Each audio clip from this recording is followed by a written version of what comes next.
What's up, guys? Welcome back to the channel. Boozer here. Thanks for stopping by. Hopefully you guys are having a good day today.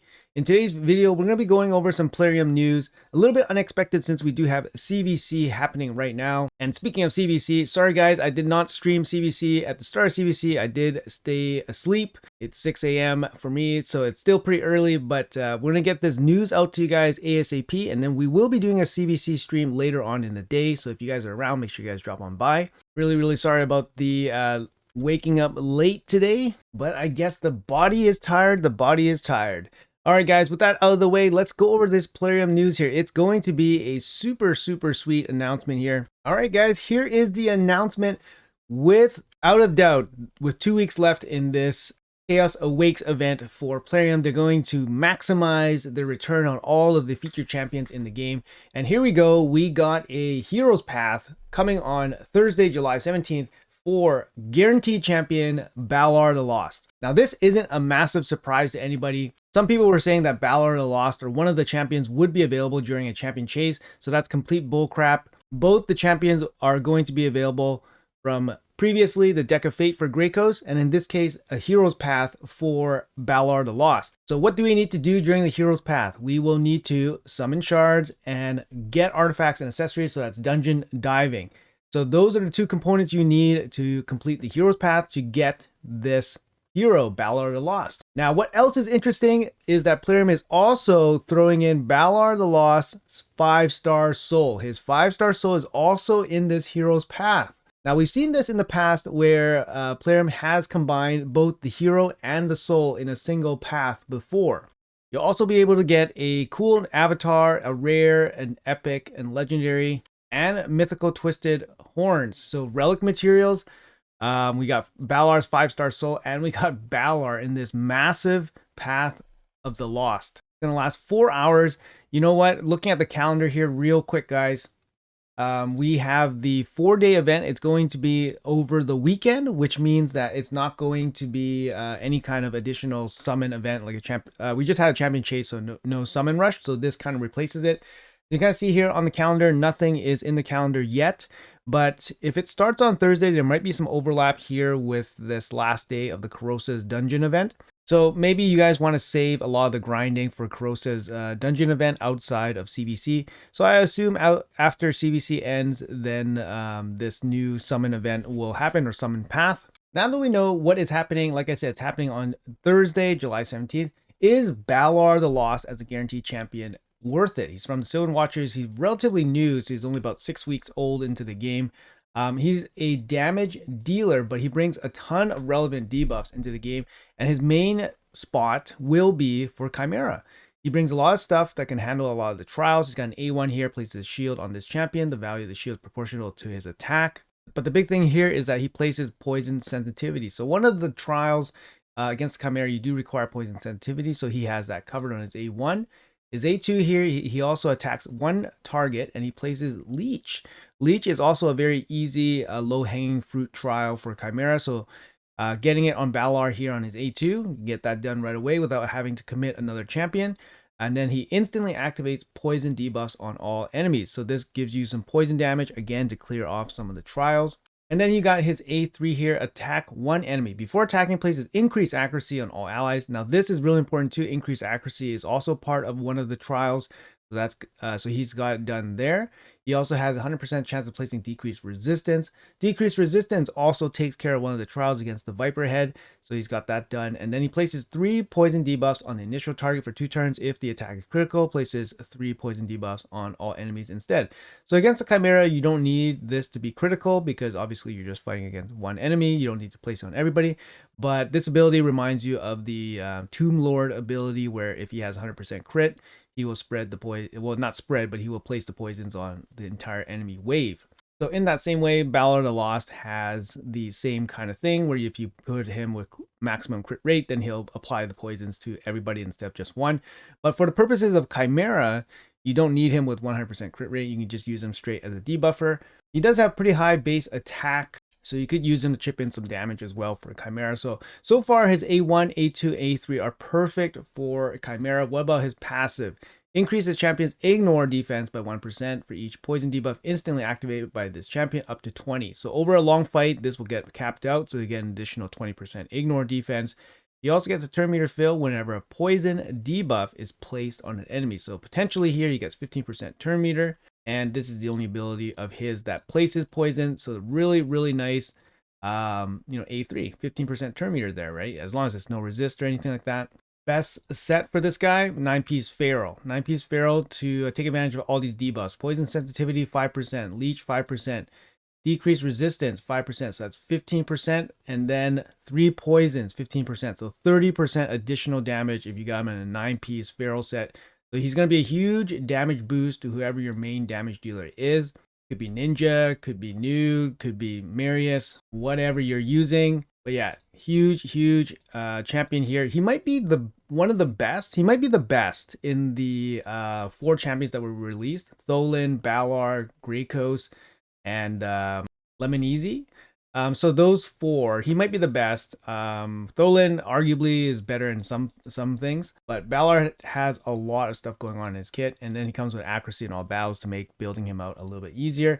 Base speed, not the best, a bit average, but he does come with the damage dealing stat package here with the increased crit rate and good base attack. So is he worth it? Absolutely, especially if you can utilize him. But to be honest, I think he can be useful in a lot of different areas for a lot of different people. Even if you're just progressing through Clan Boss, he can be very good. He has poison sensitivity, he places poisons.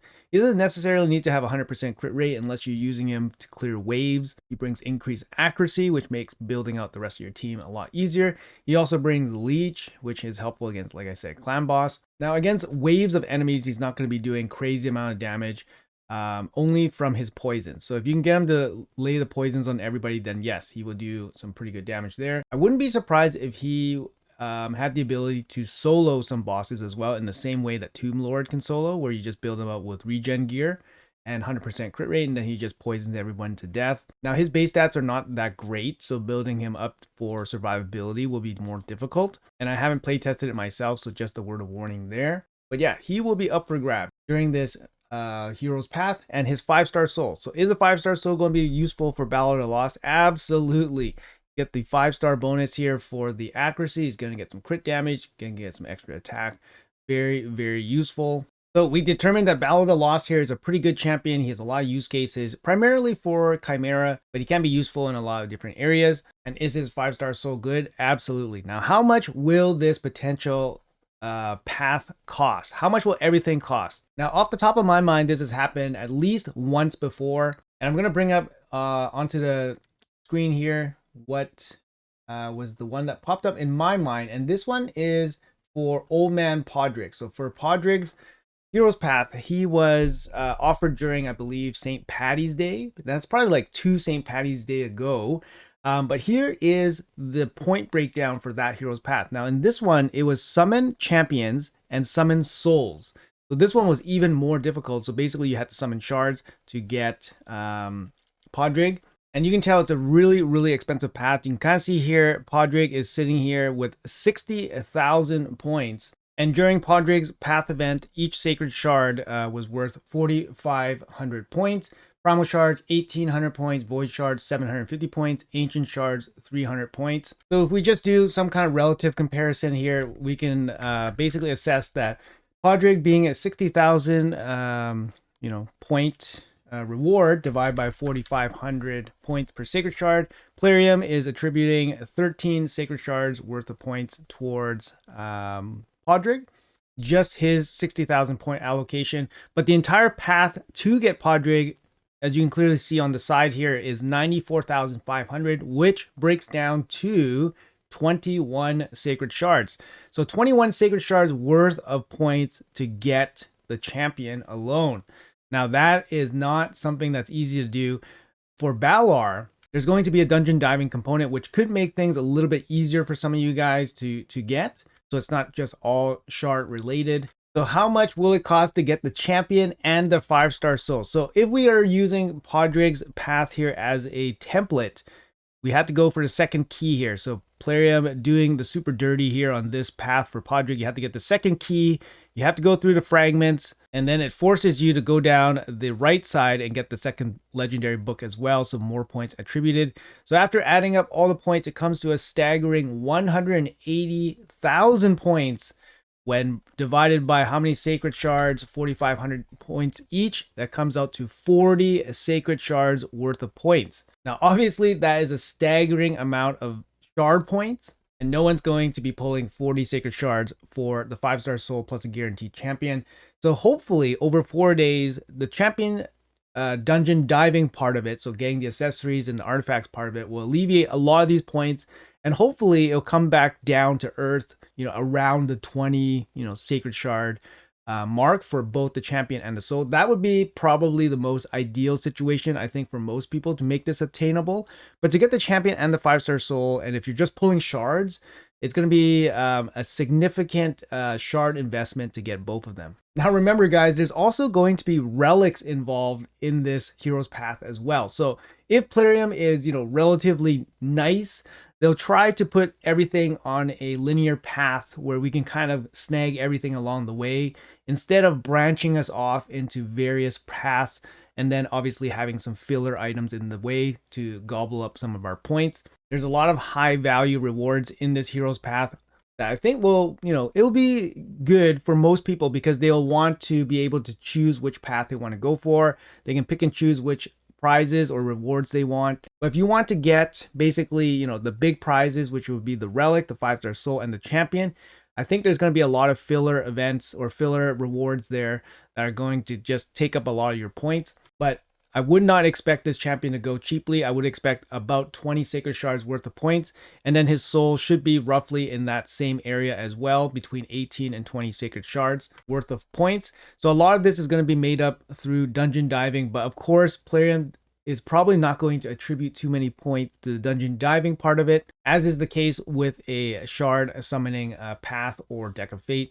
The shard pulling part will give you the most points, and then the secondary condition, which is usually training or usually dungeon diving, will give you much less points for your efforts. So yeah, this is what we have to look forward to on Thursday. This is probably going to happen right after the CVC, and it's going to extend through the weekend. It's a 4-day event, like I said, 96 hours. We'll do a full breakdown once we get a look of the actual hero's path. In this case, I think I would absolutely love to get Balar the Lost, the champion. The soul, I think obviously it'll depend on how much it costs, but I'm not gonna hold my breath that it's gonna cost, very cheaply. Probably gonna be very expensive, even for champions that had relatively cheap souls up for grabs for Hero's Path. I think Lady Noelle was relatively on the cheap side. I think it was still about 15 sacred shards worth of points. And during the Lady Noelle path for her soul, they gave away a free sacred as well. So it was about 15 sacred shards. So I would not expect Balar the Lost's soul to cost less than that. And I would not expect the champion himself to cost less than 20. So you're looking at about 35 sacred shards worth of points. Hopefully, Plarium throws some high value rewards into that path as well. Perhaps a primal shard on the way to the champion, perhaps the relics. But if they do some branching off, it's just going to gobble up all your points when you're trying to get everything. So you definitely need to focus.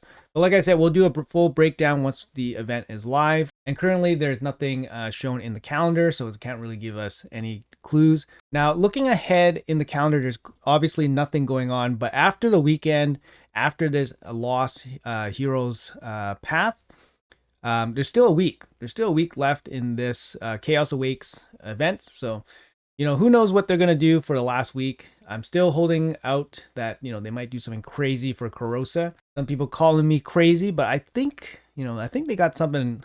I think they got something for Corrosa. I don't know. Also, guys, I think it's worth noting that for future kind of campaign, big events, sprawling many months and stuff, I think going for 10x or progressive boost for the featured champions, I think is kind of a waste.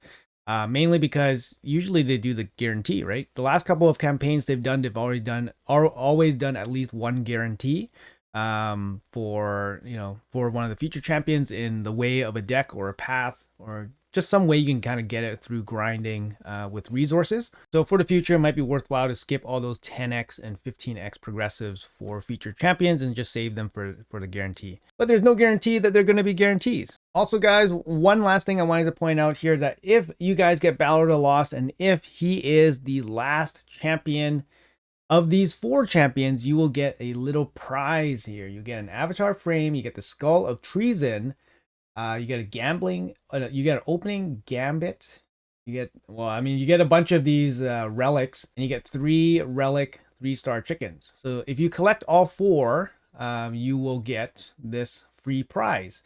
So Balar the Lost being the guaranteed champion here could help out some people. Some additional value here. Obviously, it's not crazy amounts of value. We can quickly take a look at the relics. I'm actually not too sure. Sorry, not relics, but the gemstones. Not 100% sure if they're actually worth anything here. Let me take a quick look at the gemstones. Scrolling down. So we got the opening gambit. Square gemstone increases the wearer's chance to place debuffs by their default skill by 5%.